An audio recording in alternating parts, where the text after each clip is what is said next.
is my channel, Trash and Trail. This is my Jeep TJ, it's a 1997.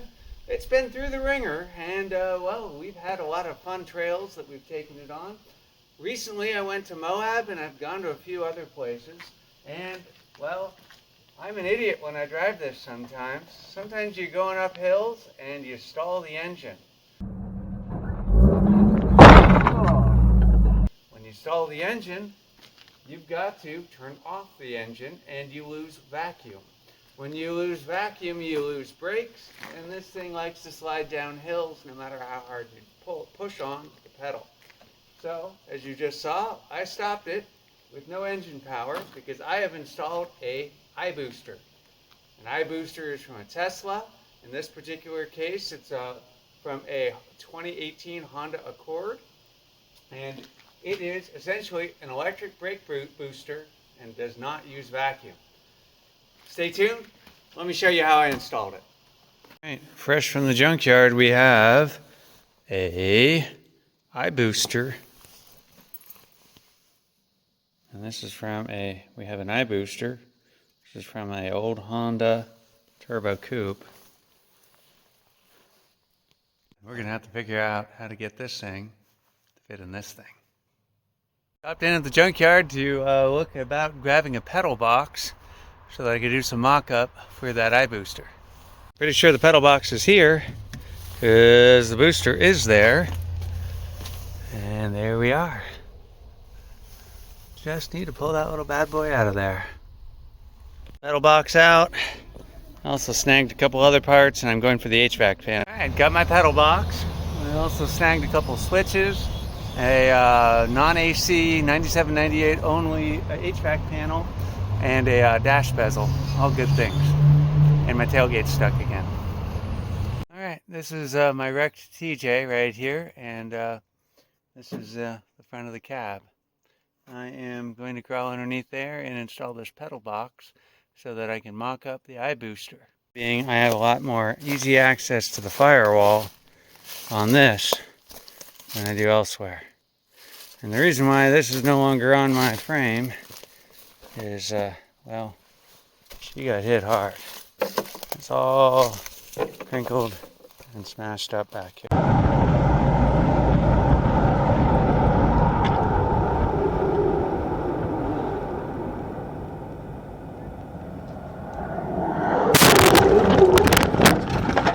Pedal box is also located with this master slave cylinder right here, and I happen to have one that we severed when it lit on fire with an oxygen sensor. So I am looking through here at the wiring diagram. I have deloomed the cutoff connectors on the iBooster. And I'm looking at exploring some of the wiring things. So these two big plugs that are here and here, 1 and 9, 1 should be 12 volt, which I believe is the yellow wire, 9 should be ground. So let's verify that.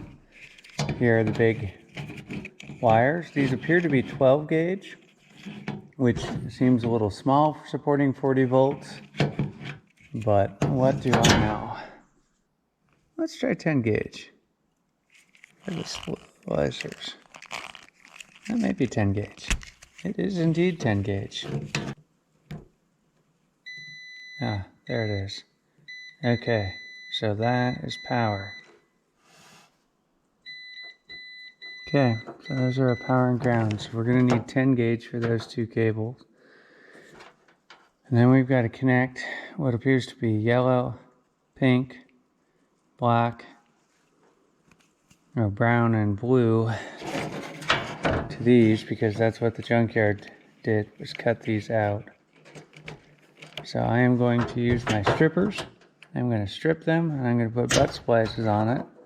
And I'm going to go find some chunks of wire and make a long enough pigtail to get around to the back side of the booster, and then find some 12 gauge or 10 gauge to connect these, preferably with a fuse. Okay, I've now used my crimping tool and these little crimps to crimp together that wire.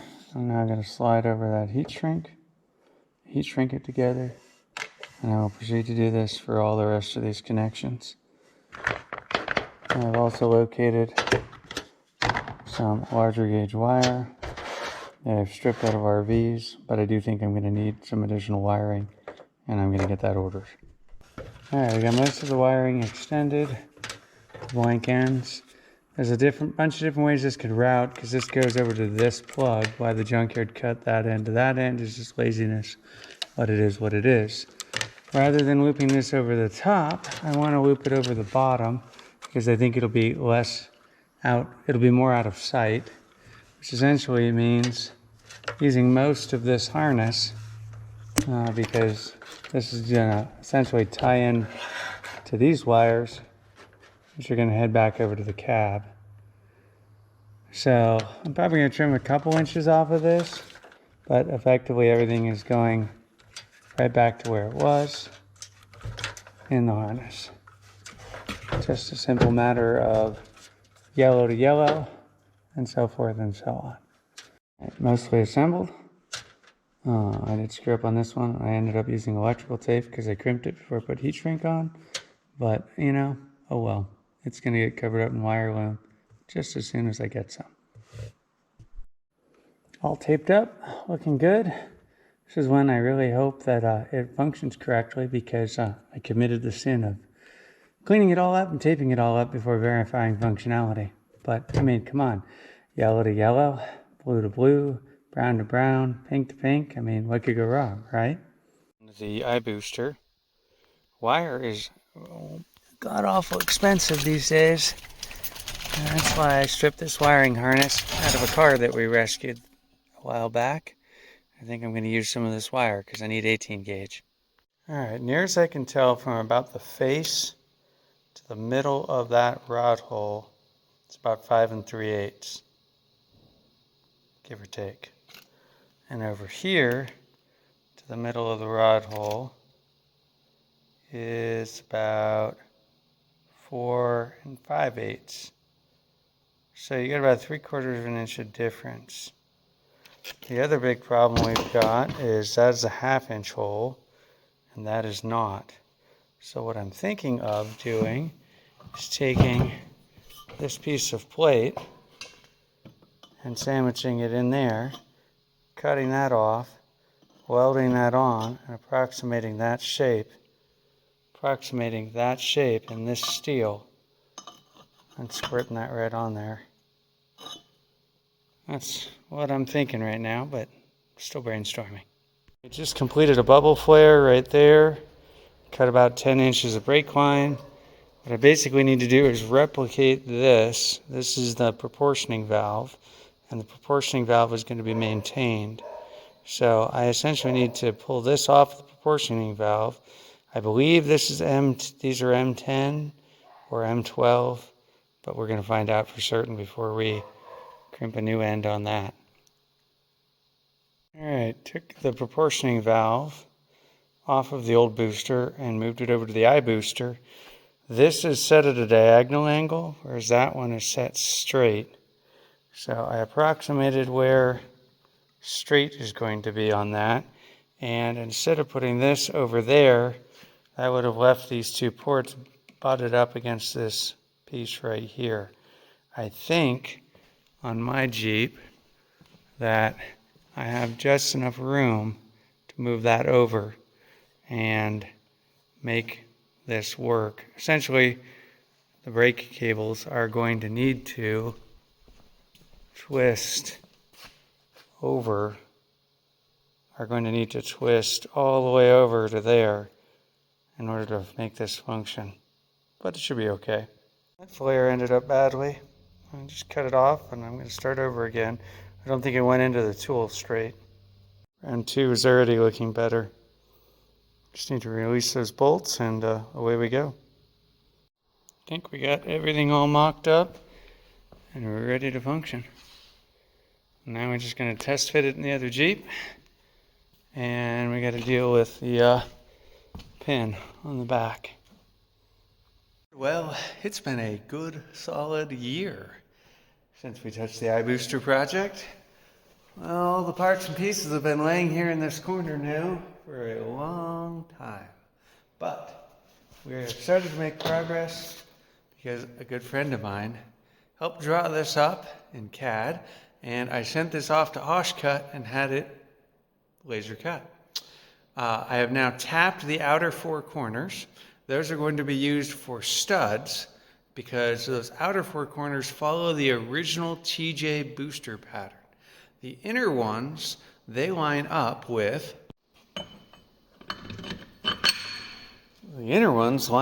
exactly with the iBooster. So what we need to do now is make these flush with this plate. And we're going to do that with a 3/4 inch 750 end mill. We're going to cut the depth of one of these nuts, which is 305. Those are going to be flush inside that block, and we will trim off these studs. Then we will install studs into these locations, and our adapted iBooster will bolt straight into a TJ, just like it was a TJ booster. And all we have to do is figure out how to connect this to the pedal. We're now over here at the drill press. What we're going to do is use the drill press to line up these holes. We need to make sure we get this all locked in and tightening up the up-down adjustment. That should stop a lot of that lateral movement. And now we're going to roll this over until we are certain that that hole is dead nuts center on that. Should go right there. And yes, I am aware we're going to take out some of those threads.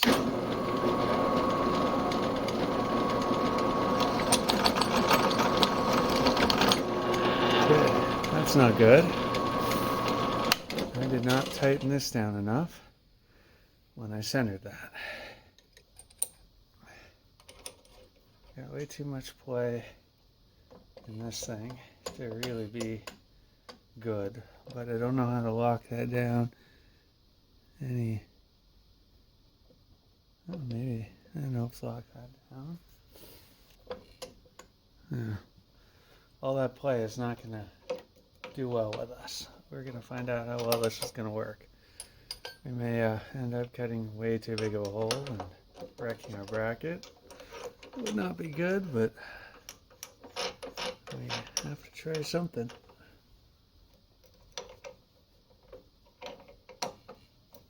Okay.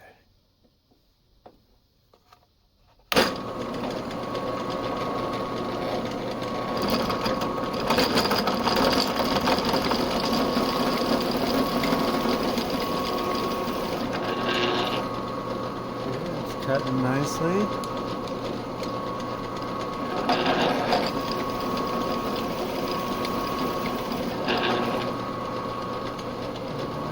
The inside is not getting cut as much as I wanted it to.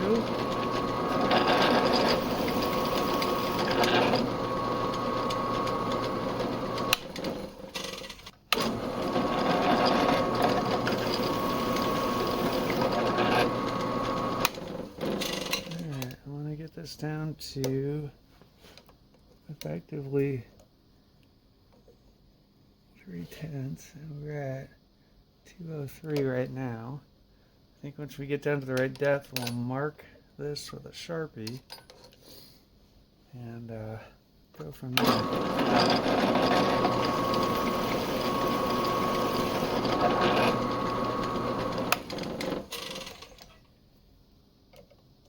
This is probably not the best way to measure the depth, but short of taking everything in and out, it's gonna have to do. I don't think it has to be absolutely precise. That is 215.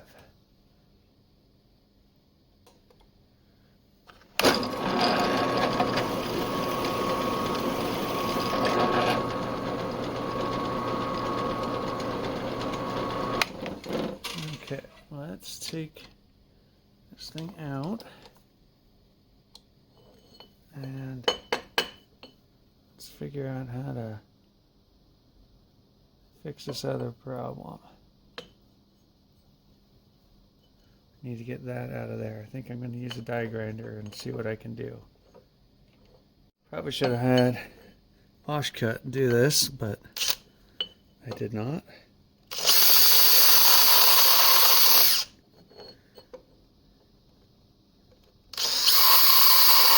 Figure out.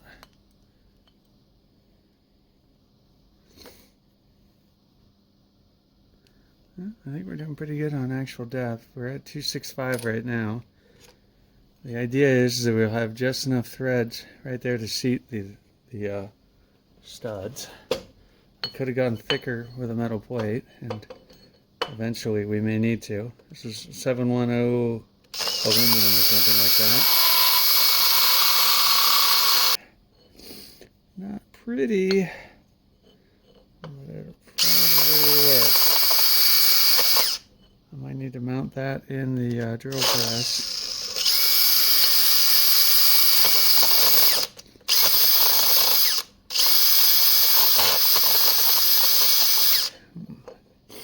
Okay, I'm gonna put this in my vise so I can hold on to it and clean it. Alright, there is not enough space for a flange nut. So we're gonna switch that over to a regular nut. And I think we'll have clearance.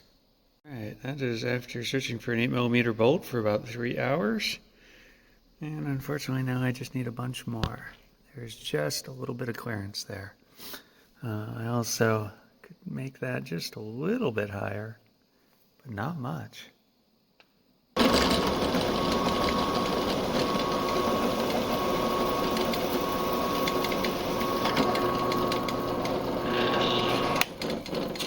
Definitely need to go deeper,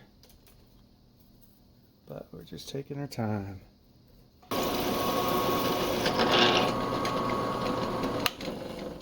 Do you believe that is the correct number? Put the carbide bit in there to finish this off.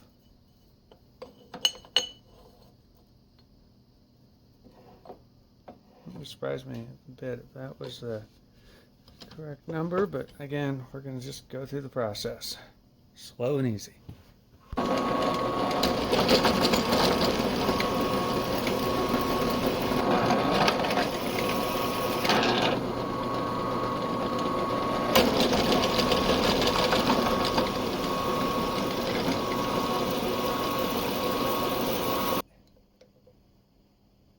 It's 2.7. Not as inconsistent as I thought it would be. 2.7. Okay, they're all within a tenth, or a thousandth, I should say. Alright, now we're definitely going to get into doing something you should not do with the drill press, which is moving this thing laterally. Given how little aluminum is left, I think it's pretty okay. It's pretty soft. That one's already done. A lot more. Yeah, I know that. Okay. Do that on the other two. And then let's see how badly we did. This one just doesn't look deep enough, but we'll check it out here in a second. Alright, I'm going back now. Get the safety goggles on. I've got the 4 M8 nuts. Loctite it in.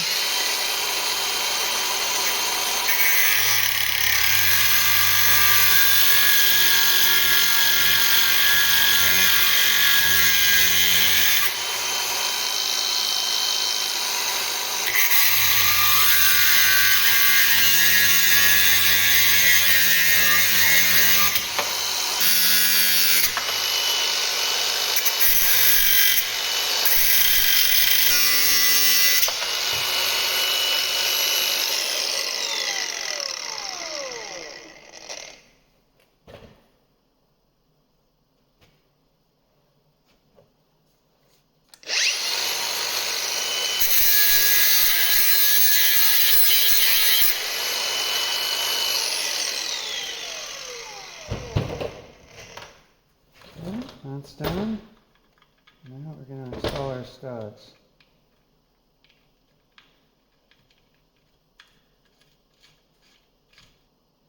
Whew, okay. A lot of red. That is never going to come out. Which is essentially what we don't want it to do. So.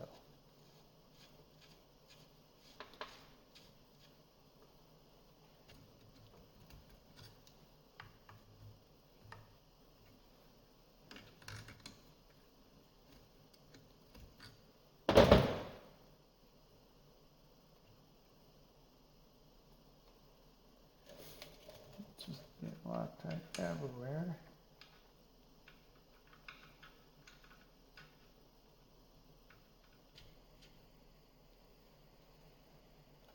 There you go. That is ready to be bolted into a TJ. All right, it's time. We're going to get those 4 bolts up there pulled and get the original brake booster out of here. Before we get too wild and crazy, I sprayed these down with some lubricant. Let's get these off. Maybe even the ones off down there. Stop getting ahead of ourselves. If we disconnect these, all of this is going to just dump right on out. So I grabbed a tub of brake, empty tub. Let's draw this all out.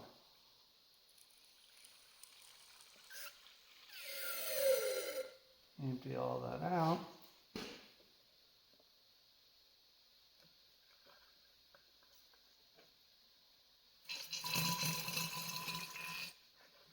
Try not to spill it everywhere.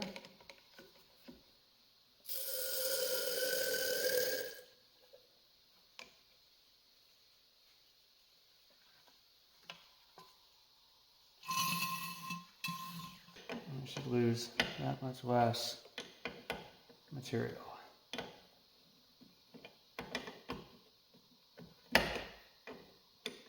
12mm line on these stock ones.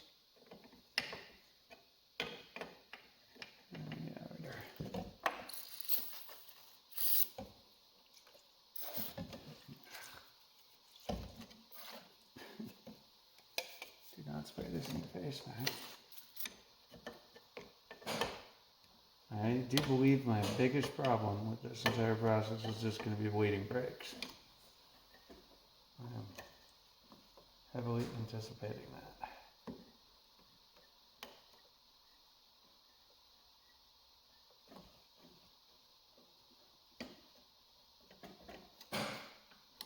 Alright, as long as we do not bleed through the pig mat, I think we'll be in pretty good shape.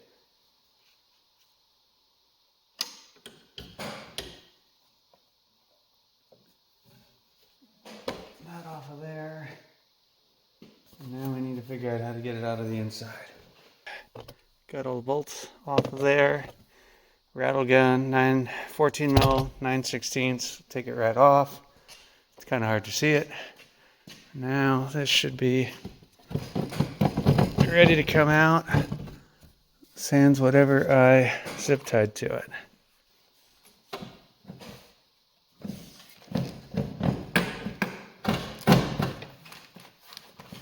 Let's have all these stuck on it.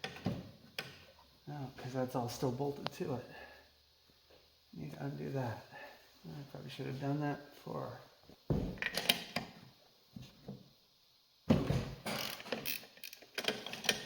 And it is.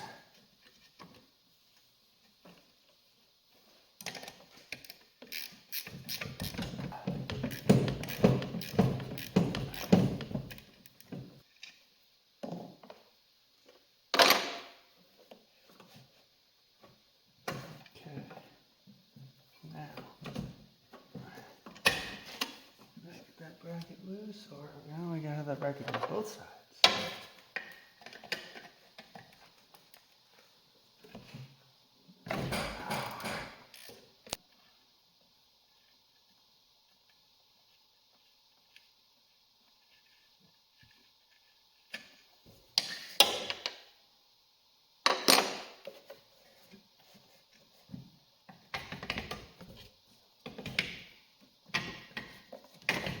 There we go.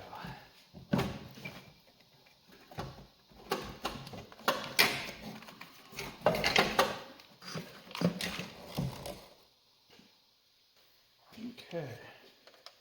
Now, do we want to land that in there, or do we want to pull this off? I think we want to pull this off. The reason why I say that is because I want to go with my stock proportioning valve because it already has oil in it.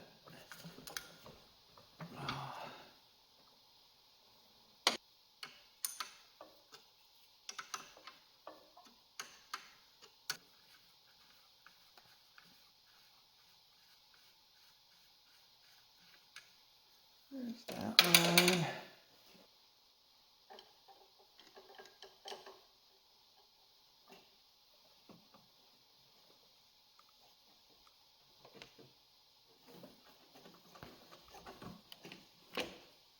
Oh, got it. That was the easy one. Because I want to use my existing proportioning valve rather than the mock-up one because no idea where the mock-up one came from or if it's any good.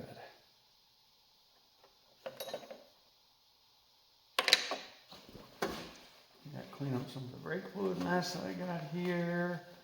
Clean up some of the mud.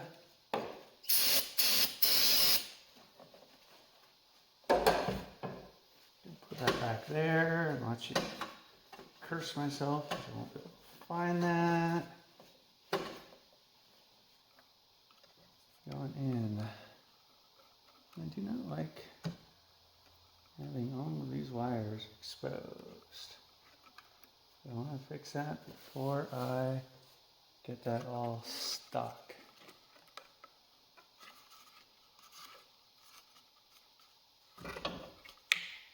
Answer is probably yes. It's been so long I don't even remember how I did this. Ah, there. Let's just unplug that. That is one more thing I don't need to have in my way as I install this. Okay.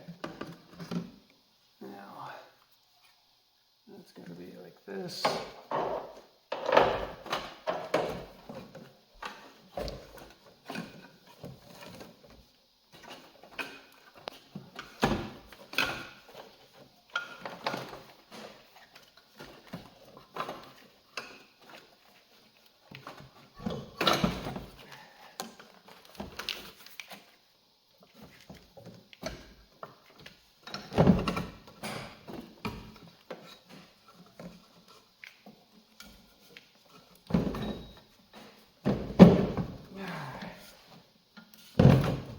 Right in. Perfection. That is an iBooster and a TJ. Take that however you want to take it. Okay, I got one bolt down there started, but I got that one cross-threaded in the stud, and it pulled the stud out. So I am going to run another one in there. Alternatively, instead of using the studs, I could just use bolts, but I think the studs are easier. Adapter is all screwed up, bolted in place. I now need to make an adapter to go from that to the pedal. And we need to get this all connected, but that is in there stout. Mocking up these brake lines ahead of time was almost a complete waste of time. I ended up having to rebend them all over the place. I probably would have made them a lot shorter, but it is what it is. And I need to get this reservoir attached. I wish I had a 3D printer. I'd make a new one. But I have a reservoir I need to put somewhere up here. Here's the reservoir we need to mount. Now the problem with that is the output out of this reservoir is good for this hose, but that's a different hose. So we're going to need to do a whole bunch of adapting, and it's all going to be done in this short little space. So wish me luck. All right, well, this is really wrong, but I have to have this higher than that in order to make it work. And we are getting brake fluid here. I did set that up right. I think we're going to do all right here. I think I'm just going to kind of tighten these up and hope that I got it bled.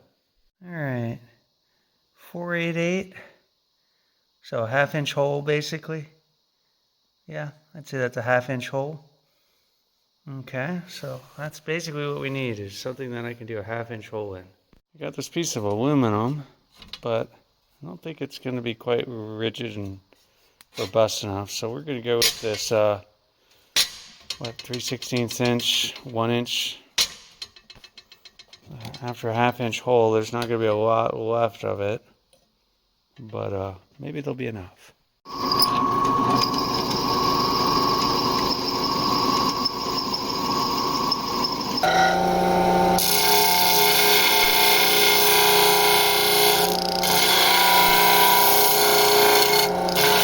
Just approximating this shape, and I think I got enough of it that it fits up pretty well. It's really hard to show you what's going on up here, but I'll do what I can. What we're looking at, there you go, that's kind of what we're looking at building right there. I can barely get my head in it, I can barely see it. I think I need to round out one side and do a little bit of work, but I think we're close. Alright, here's my adapter. I should do a little grinding on it and some painting, but let's make sure it fits first. That all looks like underneath. Looks a little hokey, but it works. Okay, I got wires temporary rigged, and I can definitely feel it on the pedal. So it's a nice, soft, easy pedal. At this point, I got to get the air out of it. I have located a reservoir that I can put right on there. It's up in Canada. I don't know if it's available, but I think what I'm going to try to do is just cut those, get that up as high as I can, and get all the air out of it and at least get it bled. All right, I got a couple things hooked up. I just wanted to see. I don't think I'm very well bled, but I think it might be enough.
Tell me what you think.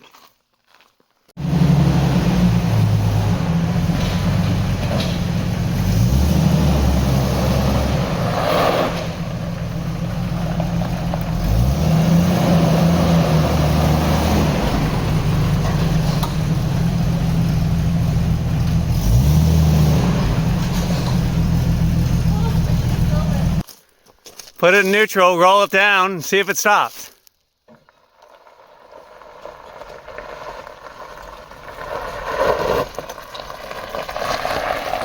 Just as good a brakes, right? Yeah, squishy, but they're working. Yeah, they got to be bled. Yeah. But that's the cool thing is that it's brakes without the Jeep running.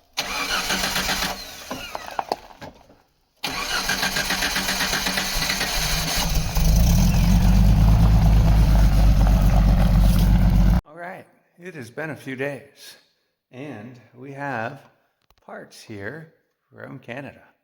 Beautiful little item is from Brat Industries in British Columbia, and it is going to replace this little guy, this near useless hose, and all of this contraption that I've been driving around with for the last week or so. I believe to get this out, we have what appears to be a roll pin.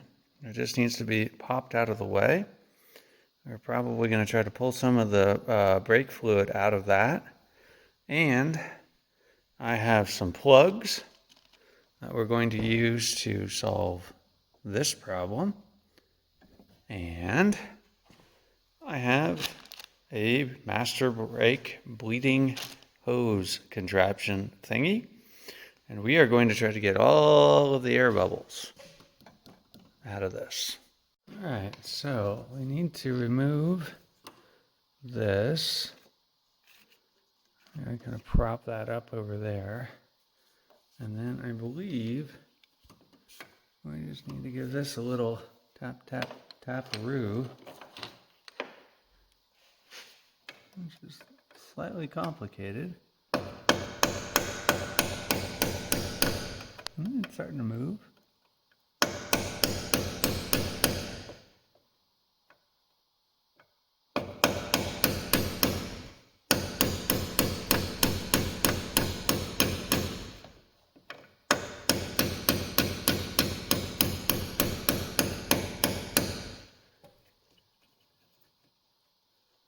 Definitely coming out the other side. Not sure if I'm doing anything good or bad here. It seems to be like the wrong size roll pin. So that's not good. Underneath here. Alright, I don't know how much of a mess I'm going to make, so I'm going to put pig mat underneath this. And then I think I might also... there's not a lot of good places to put a pig mat right here. That. The syringe does not fit in there. It's super easy. I need another punch.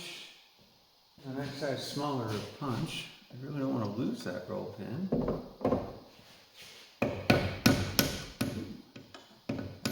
Oops.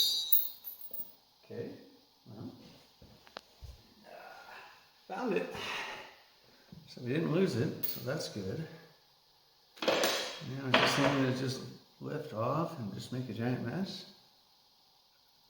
It would appear too. Yep, that's what it did. Don't brake fluid everywhere.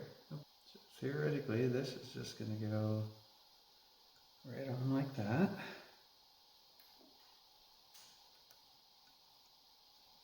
And then this drift pin is, I'm assuming, just going to get installed back where it was. Hopefully I didn't screw up the pin.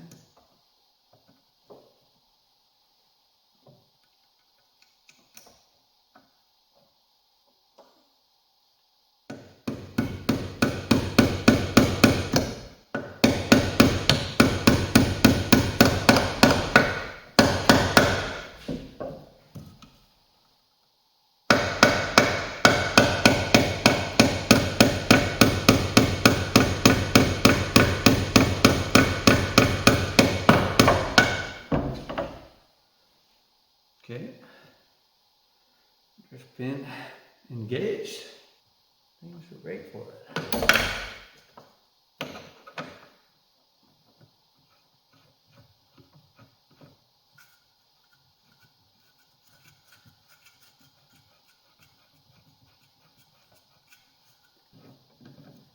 And that fits underneath the hood.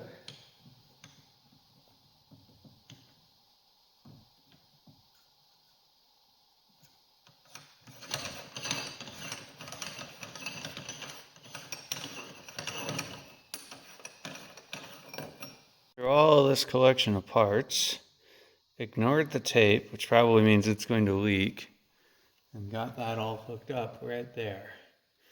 And what we should see through this hose is all the bubbles. So we're going to add brake fluid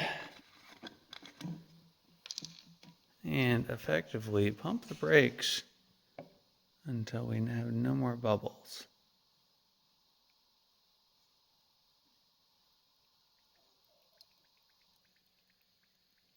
see what we see here. I see air coming out. Definitely see air coming out. Oh, big time.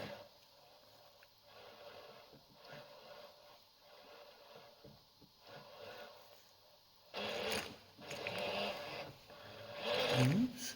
Don't want these getting loose. Need to keep those in fluid.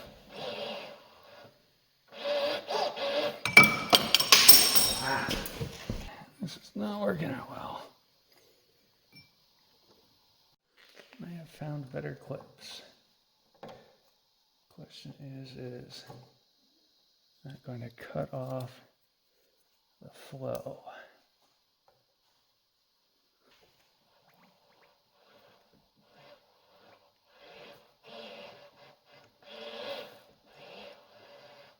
Yeah, I don't see any air bubbles.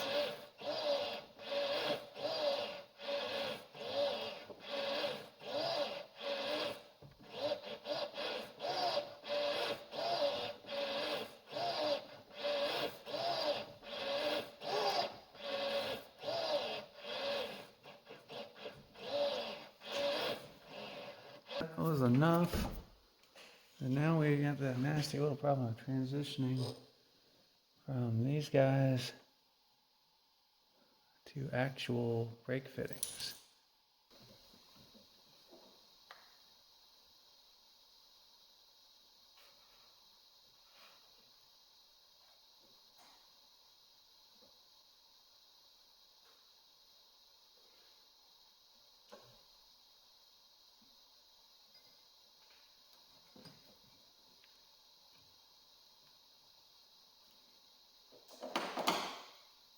Don't tighten it all that much. Maybe I did.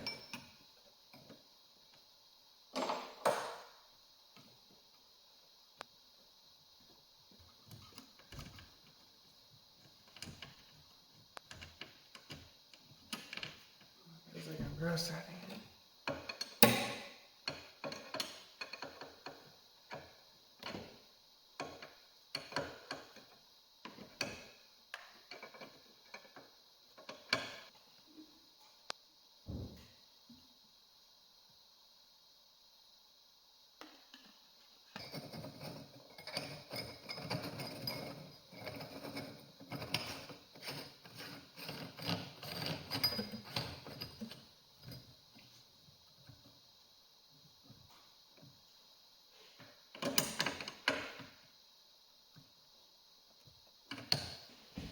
Okay, that seemed to have worked.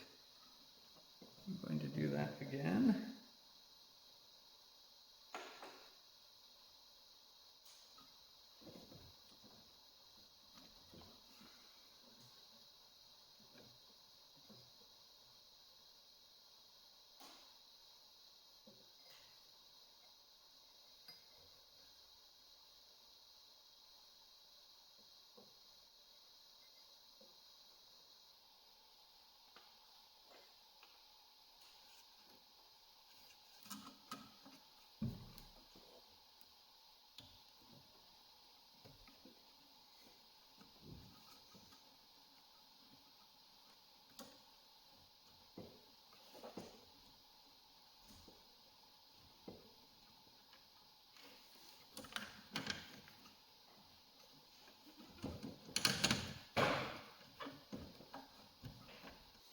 Can't get this one threaded. Don't want to run it out of fluid.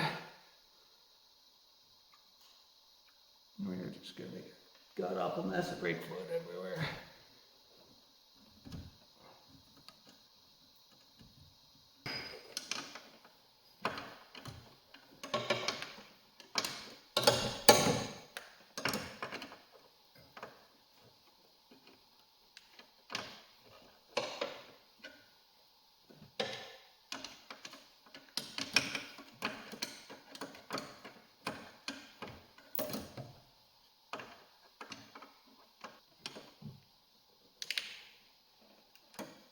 Okay, ready to go with that's tight.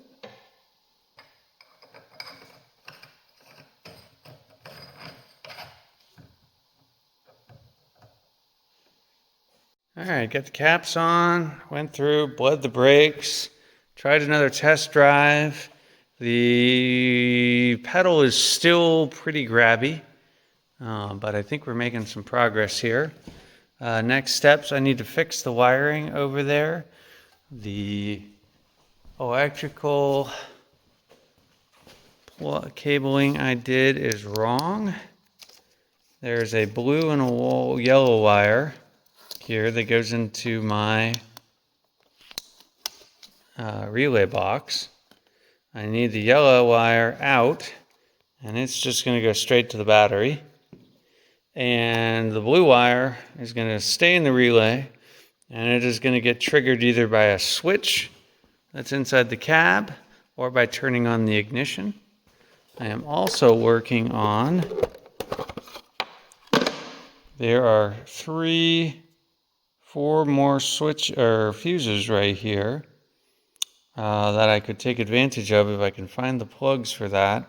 And I'd like to move some of this stuff into the fuse box. But I think I'm going to hold off on any of that until I get the switch, because the switch is going to be what I need to disconnect, take apart the entire dash. When I take apart the dash, I'll take apart the relay box, I'll fix all that. So more on that later. It is another day. I have cut the main power line out of the relay, and I am now going to attempt to do a little soldering here and set this up for success. I have found that if I solder these in, they last a lot longer. They tend to just slip right out of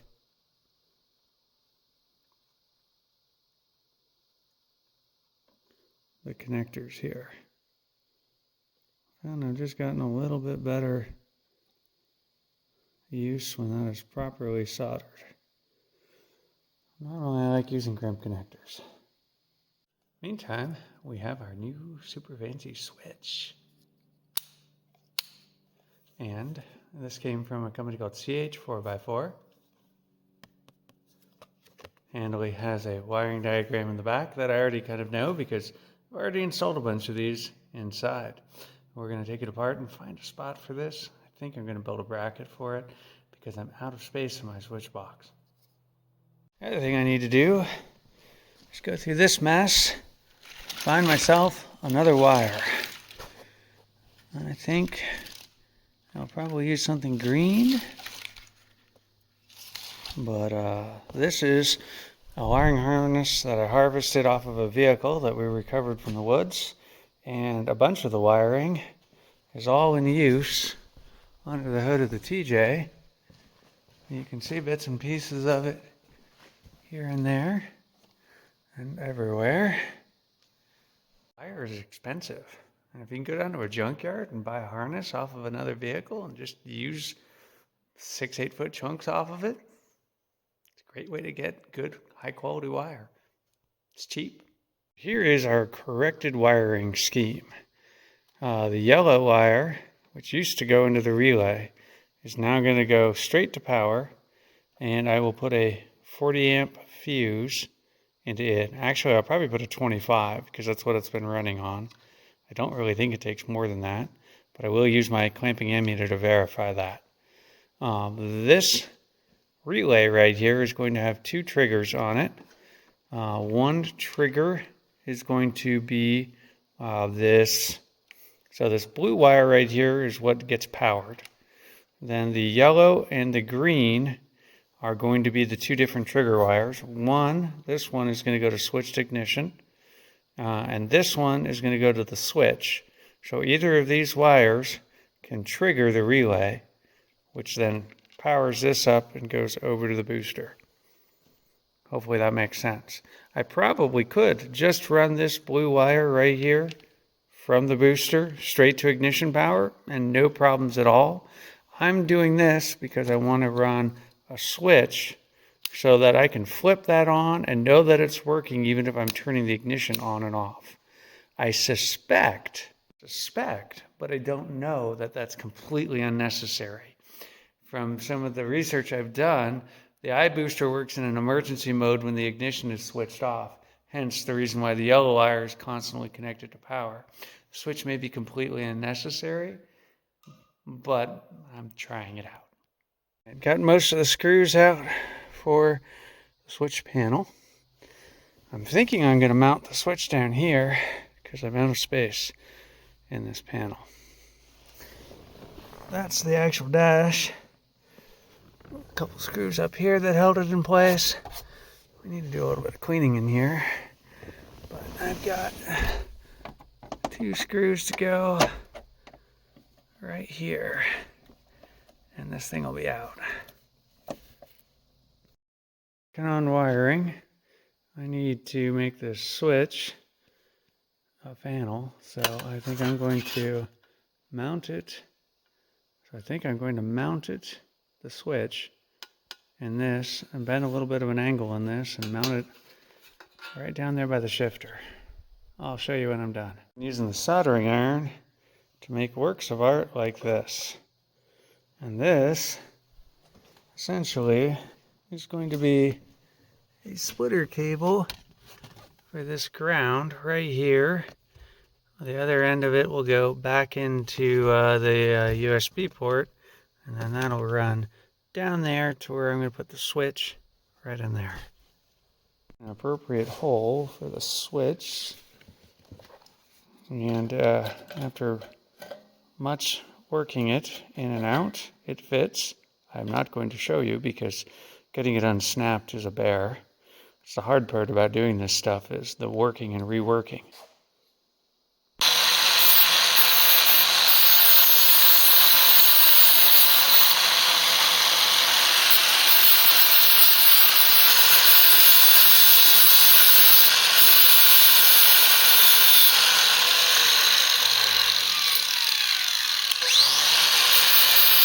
Alright, after a quick coating of black, let that dry overnight. Good enough for me, maybe not perfect. Let's get this attached inside the Jeep. Alright folks, so here is the bracket that I made, and I have gone ahead and put the center console back in again.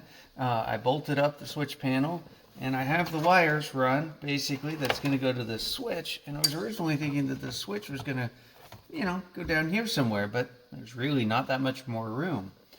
But I had a eureka moment.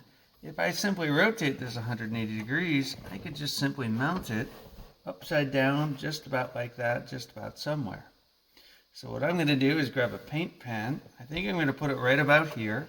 I want it just in a spot to clear four-wheel drive lever, so I'm not slicing my hand open when I do that. I don't think it's going to get in the way of this. Not a problem there. I also want it out of my sight line for the oil pressure gauge, and I'm not too worried about the master disarm switch for the lockers. I can get to that even though it's a little funky. Let's screw that up and make that happen. I think I'm going to pull this off again once I make the marks and get that attached. I have 2 little marks right there for the switch, and I'm going to grab a rivet and I'm going to rivet it on there, so I need to drill 2 holes and get that slid through. So just point it at me. Right there, we're going to put one last rivet right there. And that should connect the switch to the dash. We'll see how that turns out. Dash out.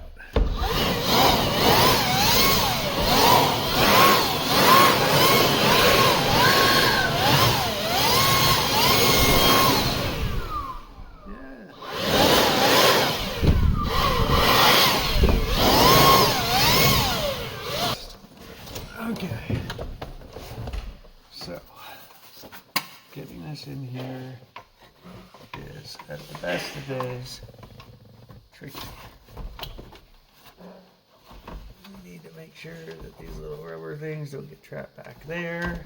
There we go. I need to lift it up and over this little hump up here at the top without breaking stuff down there. I think it's going to slip out ever so perfectly. There it goes. Turn off that switch.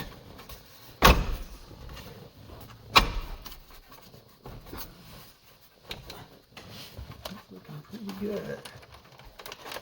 What I want to do is make sure the switch works correctly. Because if it doesn't, I have to take everything apart again and make sure that it does. Okay. So I remember the top two on this, according to the chart, are grounds. And they can be jumpered together. Why they don't do that internally, I don't know. That's also the reason why I did not use insulated terminals. Okay, so illumination, that's the pink wire. Dash circuit light, so that's number 6. And there is a number 6 right there, so that should be illumination. So, we have a problem. When I did the heat shrink, it closed up the spade connector. Need to trim that ever so slightly. Okay. This one I did use an insulated connector on because I don't want it touching the sides and I don't want it touching other things. Okay, so that should be our first function test. So when we have the headlights on, bingo, we have lights on the switch. Okay, so that's good. Now these last two, 3 is the relay or accessory, 2 is your source from the battery. Each of these has 12 volts.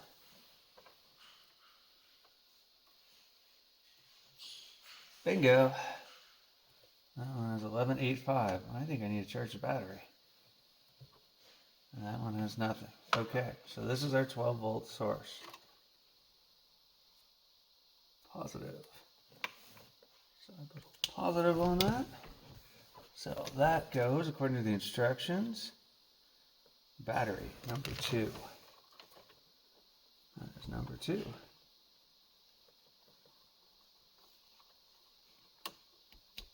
There we go. And this should be to the relay. Right to there. There we go. Now, we flip that on. Oh, that's interesting. That's not good. It turns on the dash lights.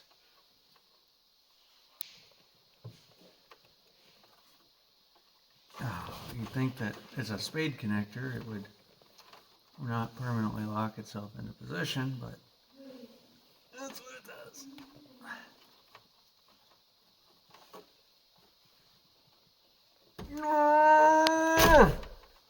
Okay, well, yeah, see, it's yanking it out of the body of the switch. Okay, so let's see, just lightly, well, I guess I put that all the way on there. Okay, and that still turns on the dash light. Okay, it's definitely unique.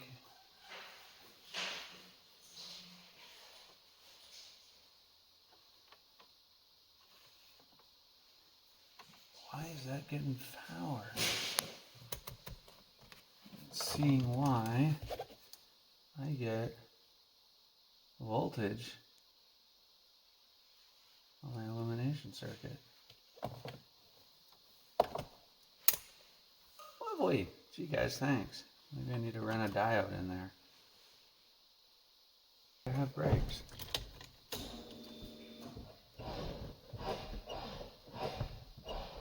Okay, I definitely have brakes. So I wonder if, I'll bet ya, we've got these things backed up wrong. That's what's going on.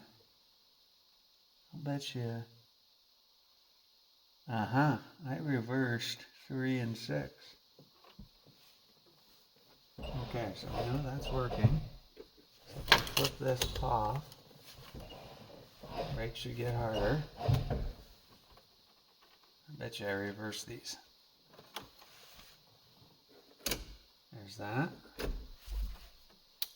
That's what I did. I reversed the load.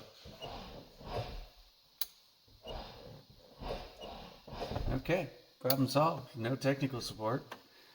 Note to self, on pins 3 and 6, do not reverse them. When I cut that open, made that just rattly enough. I had a nice tight fit before, now I don't. But it is where it needs to be, and that is all that counts. Got a lot of wire. It'd be nice to shove up. Get out of the way.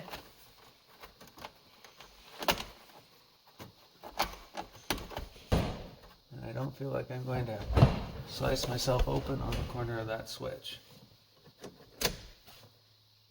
Beautiful.